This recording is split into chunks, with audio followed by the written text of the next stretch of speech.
আল্লাহ তাআলার নিকট সবচাইতে মূল্যবান অর্থাৎ সবচাইতে দামি দুইটি নাম আমরা আজকে জানবো। হাদিসে আসছে, মুসলিম শরীফে আসছে।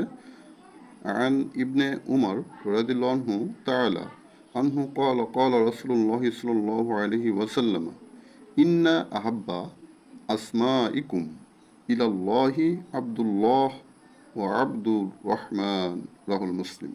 তো এখানে হাদিসের মধ্যে আসছে যে হযরত আব্দুল্লাহ ইবনে উমর রাদিয়াল্লাহু হতে বর্ণিত আছে, তিনি বলেন রাসূল করিম সাল্লাল্লাহু আলাইহি ওয়াসাল্লাম বলেছেন, নিঃসন্দেহে আল্লাহ তাআলার নিকট তোমাদের নামসমূহের মধ্যে সর্বাপেক্ষা প্রিয় নাম আব্দুল্লাহ এবং আব্দুর রহমান।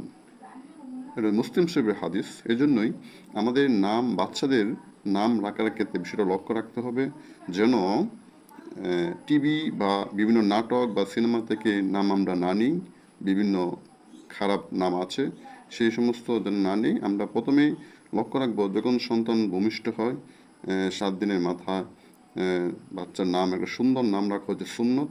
আর এই সুন্নত নাম রাখার জন্য আপনাকে তালাশ করতে হবে মসজিদে ইমাম সাহেব, অর্থাৎ ইমাম সাহেব হুজুর যদি থাকে মসজিদের, তাকে জিজ্ঞাসা করতে পারেন যে আমার বাচ্চা বা ছেলে বা মেয়ের জন্য ইসলামী তরিকা ইসলামিক কি নাম হতে পারে, অর্থবোধক বা সাহাবেদের নাম, তাবিঈদের নাম, এরকম ভালো নাম কি হতে পারে, আপনারা তার থেকে জেনে বাচ্চার জন্য একটি সুন্নত তরিকা নাম রাখা হচ্ছে সুন্নত। এর জন্যই এই বিষয়টা আমাদের প্রত্যেকে খেয়াল রাখতে হবে। সবাইকে অসংখ্য ধন্যবাদ। আসসালামু আলাইকুম।